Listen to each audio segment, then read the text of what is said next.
Cancer hospital. So ముఖ్యంగా ఇక్కడికి వచ్చిన అందరికీ చాలా ధన్యవాదాలండి. ఈ అవకాశం ఇచ్చిన పెద్దలందరికీ కూడా చాలా ధన్యవాదాలు. మొదటిగా మనం తెలుసుకోవాల్సింది అసలు క్యాన్సర్ అంటే ఏంటి, క్యాన్సర్ వల్ల మరణాలు ఎందుకు ఇన్ని జరుగుతున్నాయి, క్యాన్సర్ని ముందు దశలో మనం తెలుసుకోగలగచ్చా, ఇవన్నీ కూడా మనం తెలుసుకున్నాం. ముఖ్యంగా క్యాన్సర్ అనేది ఏంటంటే మన శరీరంలో ఏదైనా కణాలు నియంత్రణ అనేది లేకుండా పెరిగిపోతే వచ్చేదే మనకు క్యాన్సర్ అని.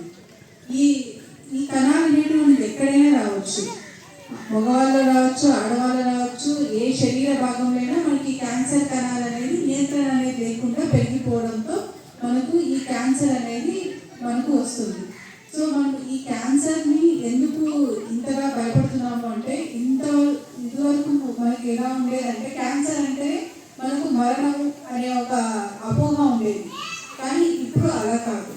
ఎందుకంటే మనం క్యాన్సర్ని ముందు దశలోనే మనం తెలుసుకోగలగడానికి చాలా పరీక్షలు వచ్చినాయి, చాలా ట్రీట్మెంట్స్ ఉన్నాయి. సో వీటన్నిటి వల్ల మనకు క్యాన్సర్కి క్యూర్ అనేది ఇప్పుడు ఉంది. అంటే అన్నీ ఉండడం వల్ల మనము క్యాన్సర్లో పేషెంట్స్ కూడా వాళ్ళ జీవితకాలం అనేది పొడిగించగలుగుతున్నాము. అలాగే నార్మల్గా దాని ట్రీట్మెంట్ అయిపోయినాక కూడా నార్మల్గా వాళ్ళ జీవితకాలాన్ని గడపవచ్చు అనమాట. కానీ ఇదివరకు అలా ఉండేది కాదు. క్యాన్సర్ అంటేనే భయపడేవాళ్ళు, దానికి ఏ రకమైన ట్రీట్మెంట్ ఉండదు, ఇంకా ఇదే లాస్ట్ స్టేజ్ అన్న అపోహతో చాలామంది ఉంటారు. సో మనము ముఖ్యంగా మహిళల్లో, మన భారతదేశంలో మహిళల్లో రొమ్ము క్యాన్సర్ అనేది చాలా ఎక్కువగా ఉంటుంది.